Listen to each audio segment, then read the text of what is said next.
17 अगस्त को एक खबर प्रकाशित हुई जिसमें माननीय सुप्रीम कोर्ट ने अपनी नाराजगी जताते हुए कहा कि एसआईटी को स्टेटस रिपोर्ट देना चाहिए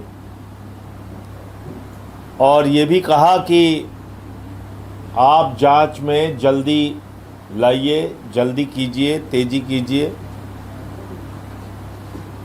ये एसआईटी को सुप्रीम कोर्ट का निर्देश है। इसकी खबर छपी हुई है 17 अगस्त को। और एक खबर और छपी हुई है इसी दिन कि चंपत राय के साथ अनिल मिश्रा को भी क्लीन चिट, सबसे ज्यादा लगे थे आरोप। मतलब जब सुप्रीम कोर्ट निगरानी कर रहा है एसआईटी की, स्टेटस रिपोर्ट मांग रहा है कि भाई कहां तक आपकी जांच पहुंची, उसका स्टेटस बताइए, ऐसे समय में अखबारों में खबरें प्रकाशित कराई जा रही हैं कि चंपत राय और अनिल मिश्रा को क्लीन चिट मिल गई। यानी कि चढ़ावे चोरी और चंदा चोरी के मुख्य आरोपियों को पूरी तरीके से क्लीन चिट मिल गई। अब यह मामला क्या है? यह मामला है, एक एसआईटी बनी थी पूर्व में जिसमें विजय पंत जी, विजय विश्व पंत शायद नाम उनका, विश्वास पंत, विजय विश्वास पंत जी अध्यक्ष थे उस एसआईटी के। और उस एसआईटी की एक रिपोर्ट लीक हुई थी। वो रिपोर्ट की कॉपी हमारे पास है और इसमें पन्ना नंबर 6 गायब हो गया था। पत्रकारों के पास सब था लेकिन पेज नंबर 6 गायब था। आज वो मैं पेज नंबर 6 आपके सामने पढ़ने जा रहा हूं। वो पेज नंबर 6 भी मिल गया है और ये रिपोर्ट राम जन्मभूमि ट्रस्ट के 6 जुलाई की मीटिंग के पहले लीक कर दी गई थी, क्योंकि 6 जुलाई की मीटिंग का जो एजेंडा था, गोविंद गिरी जी जो कोषाध्यक्ष जी ने बुलाया था, उसमें एजेंडा था चंपत राय और अनिल मिश्रा के इस्तीफे पे चर्चा और दूसरा एजेंडा था एसआईटी की जो रिपोर्ट आई है कि किसके किसके ऊपर आरोप लगा है, नहीं लगा है। तो आनन फानन में यह रिपोर्ट पेज नंबर 6 गायब करके जारी कर दी गई कि देखिए देखिए साहब, इसमें तो कोई दोषी है ही नहीं है। न चंपत राय जी दोषी है, न अनिल मिश्रा जी दोषी है। क्योंकि उनको भरोसा था कि राम जन्मभूमि ट्रस्ट जो मीटिंग करने जा रहा है, हो सकता है हमारे इस्तीफे को अस्वीकार कर दे और चंपत राय और अनिल मिश्रा दोबारा आ जाए। लेकिन ऐसा हुआ नहीं। उसके एक सीनियर सदस्य ने विरोध किया, जो वकील हैं, ऑनलाइन शायद जुड़े थे, और इनका इस्तीफा वापस नहीं हो पाया। अब पेज नंबर 6 क्या कहता है? एक तो पेज नंबर 4 है जिसमें बताया गया है कि किस तरह से 40 दिन में 70 बार चोरी हुई। यह इस रिपोर्ट में अंकित है। इसमें उन आरोपियों के भी नाम अंकित हैं जो प्रथम दृष्टया दोषी पाए गए: अविनाश शुक्ला, अनुकल्प मिश्रा, लवकुश मिश्रा, मनीष कुमार यादव, करुणेश पांडे, रमाशंकर मिश्रा। ये 6 लोग जो प्रथम दृष्टया दोषी पाए गए थे, उनका भी नाम अंकित है। और इसमें यह भी लिखा हुआ है कि करीब करीब 81 लाख रुपए की बरामदगी हुई। इसकी डिटेल आपको पेज नंबर 5 पे मिल जाएगी। और पेज नंबर 6 जो गायब पेज है, वो ये पेज नंबर है। इसमें साफ तौर पे लिखा है कि डॉक्टर अनिल मिश्रा ट्रस्ट के पदाधिकारियों में से एक थे तथा वित्तीय मामलों एवं नकदी संकलन के प्रबंधन के कार्य का पर्यवेक्षण एवं प्रक्रिया का अनुश्रवण कर रहे थे। बैंक के साथ तय एसओपी सहमति बिंदु तैयार करने में श्री मिश्रा ट्रस्ट के प्रतिनिधि थे। उनकी भूमिका महत्वपूर्ण थी क्योंकि एसओपी ढांचा तथा बैंक के साथ समन्वय धनराशि एवं गणना व्यवस्था के प्रत्यक्ष रूप से संबंधित थे। तलाशी न किए जाने का विषय भी उन्हें आंतरिक माध्यमों से अवगत कराया गया था। इसके बावजूद तलाशी व्यवस्था लागू कराने हेतु कोई प्रभावी लिखित निर्देश जारी नहीं किया गया। इसी प्रकार बायोमेट्रिक उपस्थिति, निर्धारित वेशभूषा, निजी वस्तुओं पर प्रतिबंध, हुंडीवार गणना, मूल्य वर्गवार अभिलेखीकरण एवं दैनिक प्रतिवेदन व्यवस्था को लागू कराने हेतु कोई भी प्रभावी सुधारात्मक आदेश जारी नहीं किए गए। श्री मिश्रा तलाशी हेतु पूर्व निर्धारित व्यवस्था को शिथिल करने के भी उत्तरदायी हैं। श्री मिश्रा चढ़ावे की चोरी हो जाए इसके लिए कोई कदम ना उठाया जाए, जो नियम बनाए गए उसका पालन ना किया जाए, उस पूरी व्यवस्था को शिथिल किया जाए, इसके लिए सीधे तौर पे दोषी हैं। ये पेज नंबर 6 में लिखा हुआ है। एसआईटी की पहली जो रिपोर्ट थी, या तो वो सामने आके इसको मना करे कि ये झूठी रिपोर्ट है, झूठा पन्ना है, क्योंकि ये पन्ना बदलवाया गया। मैं आपको बता रहा हूं, आगे रिपोर्ट चेंज कराई गई। ये पेज नंबर 6 परिवर्तित कराया गया। आगे और मैं पढ़ रहा हूं। बैंक एवं ट्रस्ट द्वारा गणना प्रक्रिया के संबंध में जो एसओपी बनी थी, ट्रस्ट की तरफ से इसके सूत्रधार डॉक्टर अनिल मिश्रा थे। ट्रस्ट के सदस्य होने के नाते उनका उत्तरदायित्व तो था कि जो एसओपी उनके स्तर से जारी की गई थी उसका प्रभावी क्रियान्वयन कराने में सतत अनुश्रवण करते एवं इस दिशा में सक्रिय भूमिका निभाते। डॉक्टर अनिल मिश्रा इन दायित्वों के प्रति उदासीन रहे, जिससे चोरी गबन की घटना होने की परिस्थिति उत्पन्न हुई। यह भी पेज नंबर 6 में लिखा हुआ है। तो जो व्यक्ति साफ साफ दोषी है पहली रिपोर्ट में ही, उसको क्लीन चिट कैसे मिल सकती है? सारे चढ़ावे चोरी का जो सूत्रधार है डॉक्टर अनिल मिश्रा चंपत राय, उनको क्लीन चिट कैसे मिल सकती है? और आगे आइए, 7वां पेज। इसमें और बातें लिखी हुई, मैं लास्ट खाली एक लाइन पढ़ रहा हूं। ट्रस्ट कार्मिकों पदाधिकारियों द्वारा इसका संज्ञान नहीं लिया गया और गणना कार्मिकों का निर्धारित वेशभूषा में न आना चोरी गमन में सहायक सिद्ध हुआ। इस गंभीर चूक के लिए गणना प्रबंधन प्रक्रिया में क्रियान्वयन, पर्यवेक्षण एवं अनुश्रवण का दायित्व निभाने वाले सभी ट्रस्ट कर्मी पदाधिकारी उत्तरदायी हैं। ये चढ़ावे चोरी से संबंधित जो रिपोर्ट है, इसमें साफ तौर पे लिखा हुआ है सभी ट्रस्ट कर्मी और सभी पदाधिकारी जिम्मेदार हैं। तो उस पदाधिकारी में चंपत राय नहीं आते क्या? उस पदाधिकारी में अनिल मिश्रा नहीं आते क्या? जब इस रिपोर्ट ने सबको दोषी मान लिया, तो ये दोनों लोग कैसे दोषी नहीं हैं और कैसे इनको क्लीन चिट मिल सकती है? इसके साथ साथ 4 तरह की चोरी हुई है। मैं बार बार कह रहा हूं, चंदे में चोरी, चढ़ावे में चोरी, आभूषणों में चोरी, निर्माण कार्य में चोरी। 4 तरह की चोरी हुई है। और इन चारों चोरियों के लिए जमीन घोटाला, जमीन खरीद में चोरी, इन 4-5 चोरियों के लिए जो व्यक्ति मुख्य रूप से जिम्मेदार है वो है चंपत राय। 2 करोड़ की जमीन जो 18.5 करोड़ रुपए में 5 मिनट के बाद खरीदी गई ट्रस्ट के द्वारा, उसमें हस्ताक्षर हैं चंपत राय के और गवाह के रूप में हस्ताक्षर हैं डॉक्टर अनिल मिश्रा के और ऋषिकेश उपाध्याय जो उस समय के भाजपा के मेयर थे। इसके साथ साथ जो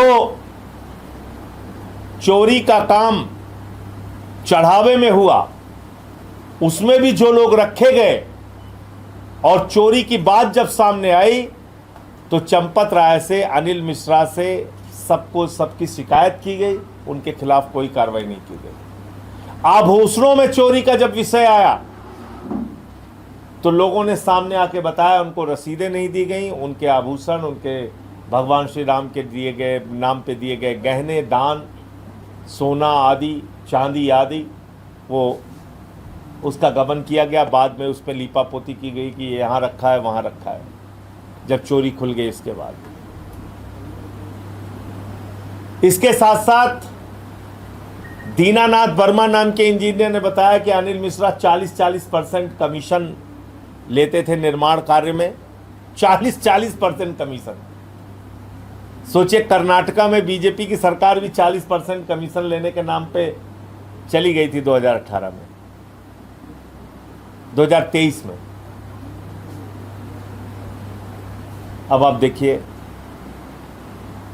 उसको भी कहां इन्होंने किनारे कर दिया पता नहीं। महिपाल सिंह ने शिकायत की थी चढ़ावे चोरी की, चंपत राय जी से शिकायत की थी, उनको कहां किनारे कर दिया गया पता नहीं।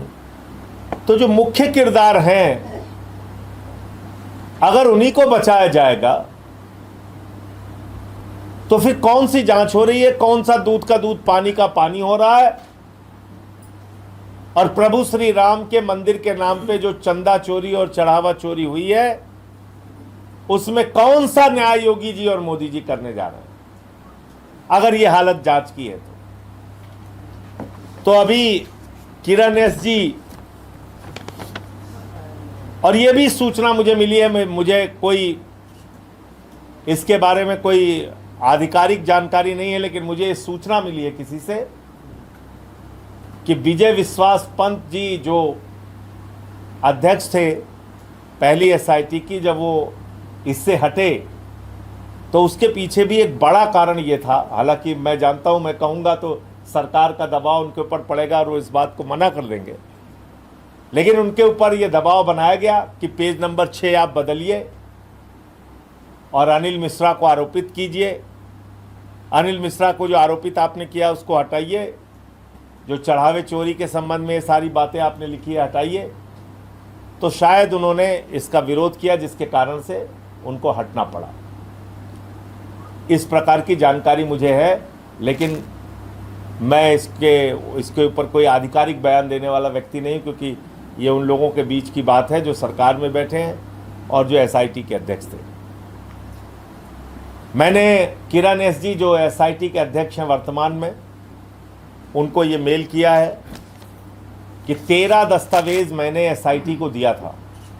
13 दस्तावेज, 2 करोड़ की ज़मीन 18.5 करोड़ में खरीदने वाला, 9 करोड़ की ज़मीन 55 करोड़ में खरीदने वाला, 1 करोड़ 73 लाख की ज़मीन 24 करोड़ रुपए में खरीदने वाला, वो तमाम दस्तावेज और उसके साथ और तमाम दस्तावेज, 13 दस्तावेज मैंने दिया था। 13 दस्तावेज मेरे पास और हैं। अगर पुरानी एसआईटी से आपको वो 13 दस्तावेज ना मिले हों तो मैं पूरे के पूरे 26 के 26 ज़मीन घोटाले से संबंधित दस्तावेज आपको मिलकर सौंपना चाहता हूं। मुझे शीघ्र ही कोई समय दिया जाए, मैं लखनऊ में ही हूं। इसके लिए मैंने ईमेल किरण एस जी को भेज दिया है। अब जैसे ही समय मिलेगा मैं ये तमाम ज़मीन के दस्तावेज उपलब्ध करा दूंगा। मैं फिर एक बार दोहराना चाहता हूं कि ये जो प्रभु श्री राम के नाम पे चंदा चोरी का मामला है, ये कोई सामान्य मामला नहीं है। वर्ष 2021 में मैंने ही इस प्रकरण को खोला था सबसे पहले, और अब वो सारी बातें सामने आ रही हैं जो मैंने उस समय बताया था और सच्चाई दिखाई थी। अगर मेरी बात उस वक्त मान ली गई होती तो शायद इतने बड़े पैमाने पे चोरी की घटनाएं और चंदे के गबन की घटनाएं नहीं होती। मुझे इतनी बात कहनी थी। आपका कोई प्रश्न आप पूछ सकते हैं। सर, क्या ये चढ़ावा चोरी का पैसा आरएसएस और बीजेपी के कोष में भी गया या उनके लोगों में को भी मिला है, इसलिए वो बचा रहे हैं? देखिए, जिस तरह से पूरे देश में आपको आलीशान दफ्तर आरएसएस के लोगों के मिल जाएंगे, बीजेपी के लोगों के मिल जाएंगे, तो तो सीधे तौर पे ये पैसा, देखिए आप याद कीजिए, जब प्रभु श्री राम का मंदिर बन रहा था तो उस समय एक मंदिर प्रकोष्ठ बना था। वो मंदिर प्रकोष्ठ क्या करता था? चंदे की वसूली करता था। किसके नाम पे? प्रभु श्री राम के मंदिर के नाम पे। कोई 1000 देता था, कोई लाख देता था, कोई करोड़ देता था, कोई 10 करोड़ देता था, कोई गहना देता था, कोई सोना देता था, कोई चांदी देता था, यानी दिल खोल के लोगों ने पैसा दिया। और उत्तर प्रदेश में तो हालत ये थी, आपको शायद ज़्यादा मालूम होगा मुझसे, विभागों के पैसे बांट दिए गए थे कि सप्लाई डिपार्टमेंट इतना देगा, बिजली विभाग इतना देगा, शिक्षा विभाग इतना देगा, खुलेआम रसीदें काटी गई। तो वो सब पैसा गया कहाँ? वो चंदे का हिसाब कहाँ है? कितना पैसा खर्च हुआ? भाई, जो अनुमान था प्रभु श्री राम के मंदिर के निर्माण में खर्च होने का, वो धनराशि तो 3 गुना बढ़ गई। 3 गुना। तो क्या एस्टीमेट जब बनाया गया उस वक्त गड़बड़ी की गई या फिर एस्टीमेट बढ़ा के हेरा फेरी की गई? कैसे पता चलेगा? तो इसलिए भारतीय जनता पार्टी और आरएसएस के लोग सीधे तौर पे प्रभु श्री राम के मंदिर में चंदा चोरी के लिए जिम्मेदार हैं, इसमें कहीं कोई दो मत नहीं। सर, जौहर यूनिवर्सिटी की जो 40 इमारतें थी उसमें 38 इमारतों को अवैध बताकर जो रामपुर डेवलपमेंट अथॉरिटी है उन्होंने नोटिस सर्व किया है। हालांकि इस पूरे मामले पर जो यूनिवर्सिटी ट्रस्ट है उन्होंने कोर्ट का शरण लिया और कमिश्नरेट वहाँ 25 अगस्त को वहाँ पर डेट लगी। देखिए, आप पूरे प्रदेश में स्कूलों की हालत देख रहे हैं इस समय। छोटे छोटे बच्चे जेन जी के बाद जेन अल्फा अब सड़कों पर उतर आए हैं। 3-3, 4-4 क्लास एक ही में चल रही है। मैंने एक स्कूल अपने सुल्तानपुर का प्राथमिक विद्यालय दिखाया था, कागजों में वो विद्यालय चल रहा है, मौके पे बंद है। विद्यालय स्कूल ही चोरी हो जा रहा है। चंदा चोरी, चढ़ावा चोरी, जमीन पे नाम पे चोरी, बिजली में चोरी, पानी में चोरी, अस्पताल में चोरी, सड़क में चोरी, हाईवे में चोरी, एक्सप्रेसवे में चोरी। तो अब तो पूरा स्कूल है चोरी कर ले रहे हैं। पूरा का पूरा स्कूल चोरी हो जा रहा है, कागज में चल रहा है। तो जो लोग स्कूल बंद करते हैं, शिक्षण संस्थानों पे ताले लगाते हैं, तो वो तो जौहर विश्वविद्यालय को गिराने के लिए तैयार बैठे ही हैं। उनको क्या मतलब है विश्वविद्यालय से? भारत का एक भी विश्वविद्यालय, में पूरी जानकारी के साथ आपको बता रहा हूं, एक भी विश्वविद्यालय विश्व रैंकिंग में 300 नंबर में भी नहीं है। 300 नंबर, 10, 20, 50, 100 छोड़ दीजिए, 300 नंबर में भी हमारा कोई विश्वविद्यालय हिंदुस्तान का विश्व रैंकिंग में नहीं है। और आप विश्वविद्यालय तोड़ने जा रहे हैं, जौहर विश्वविद्यालय। तो आप तोड़िए, आपको राजनीति करनी है, हिंदू मुसलमान करना है, आप तोड़िए विश्वविद्यालय। लेकिन इसका हिसाब देना पड़ेगा कि 1 लाख सरकारी स्कूल किसने बंद किया। जम्मू में मेडिकल कॉलेज बंद करा के नाच रहे थे वाजपेयी। 1,20,000 सरकारी स्कूल हिंदुस्तान में ऐसे हैं जहां सिर्फ एक टीचर है। 1,19,000 सरकारी स्कूल ऐसे हैं जहां बिजली का इंतजाम नहीं है। 98,000 सरकारी स्कूल ऐसे हैं जहां पे बच्चियों के लिए टॉयलेट का इंतजाम नहीं है, स्कूलों के रास्ते बने नहीं है। आप देख रहे हैं, अभी वीडियो आ रहे हैं, बच्चे निकल रहे हैं सड़क पर। लखनऊ में प्रदर्शन हो रहा है, हमीरपुर में, बांदा में। कल मैं देख रहा था महोबा में बच्चों को दरोगा लात से मार रहा है। ये हो रहा है योगी जी के राज में। तो शिक्षा से इनका कोई लेना देना नहीं है, इसलिए जौहर विश्वविद्यालय तोड़ेंगे। इनका काम है, यही काम, शिक्षण संस्थानों को गिराना।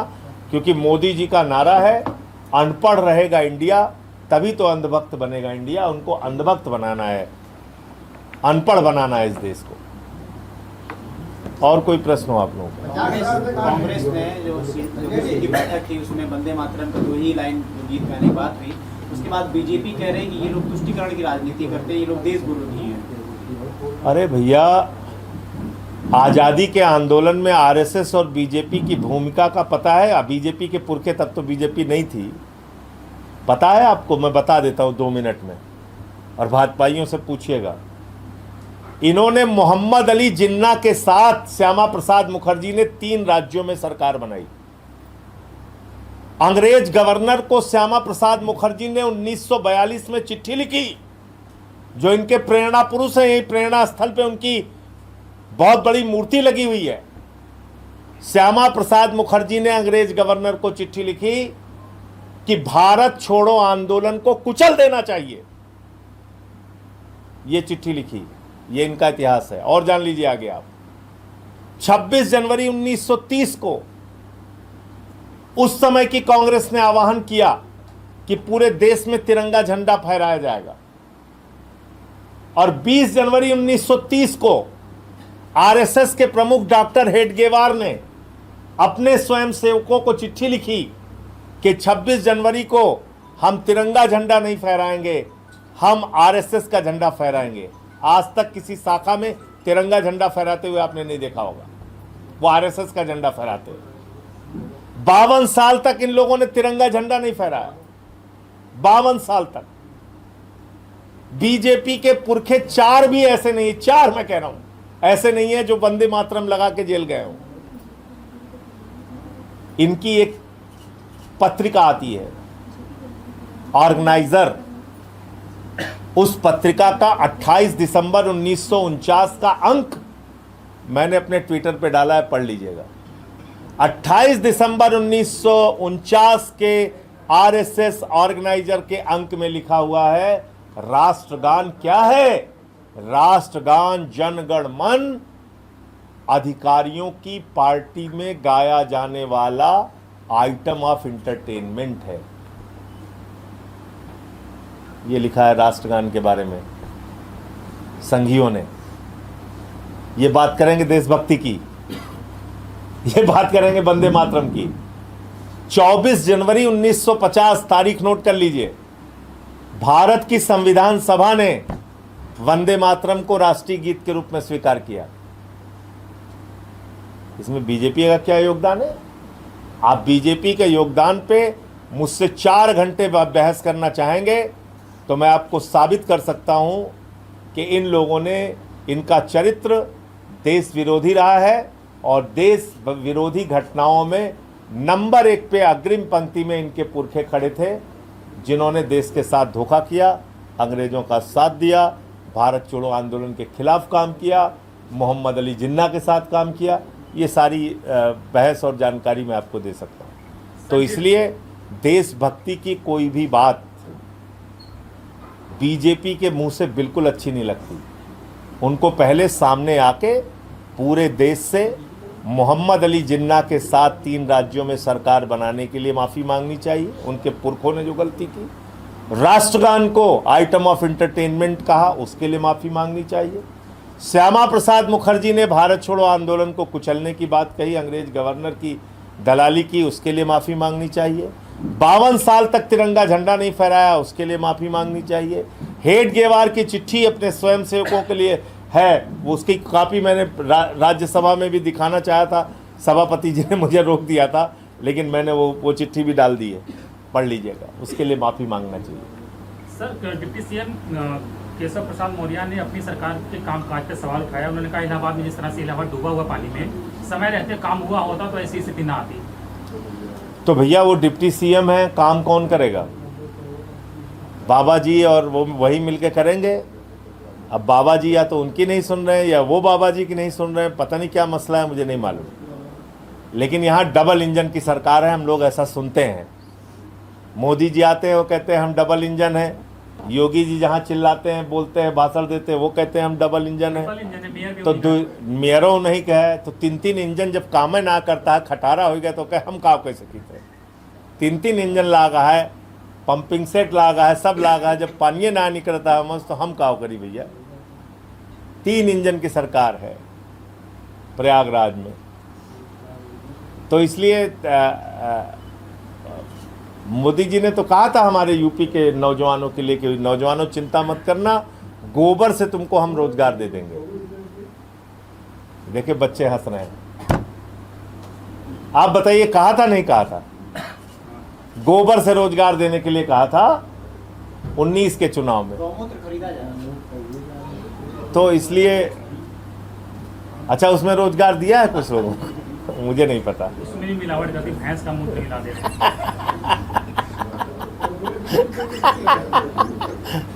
मिलावटी गौमूत्र बिक रहा है, ये तो घोर अन्याय है भाई। सर, मध्य प्रदेश में भाजपा विधायक है पन्नालाल शाह, उन्होंने माता सीता को मौत का सामान बताया। देखिए मैं आपको क्या कह रहा हूँ, इनके मन में कोई सम्मान नहीं है भगवान श्री राम के लिए, माता सीता के लिए। आप जया देवी कौशल जी हैं, विधायक हैं इनकी पार्टी की, उनका बयान है शीतला माता का मंदिर शायद उन्होंने वहाँ पे काम वाम कराया था, वहाँ अगरबत्ती तक उनको नहीं जलाने दिया। आप सोचिए, क्योंकि वो दलित समाज से आती है। मैं बार बार इनके संगठन के बारे में कहता हूँ कि घृणा से भरे हुए लोग हैं ये लोग, नफरत इनके नस नस में है, भेदभाव पक्षपात ये करते हैं। तो मौत का सामान सीता जी को कहेंगे, इनकी सोच, इनका विचार यही है। आपको याद होगा कि हमारे जो मुख्यमंत्री थे उस समय मध्य प्रदेश के, शिवराज सिंह जी, उन्होंने कहा था भगवान श्री राम है मोदी जी और भगवान हनुमान है अमित शाह जी। ये उनका बयान है, सुन लीजिएगा। और गाना बना था जो राम को लाए हैं हम उनको लाएंगे, ये तो बीजेपी वालों ने बनाया था। उसमें प्रभु श्री राम की तो इतनी छोटी सी तस्वीर थी और मोदी जी की बड़ी वाली तस्वीर थी। तो कब अपमान नहीं करते हैं लोग, बार बार अपमान करते हैं। धन्यवाद।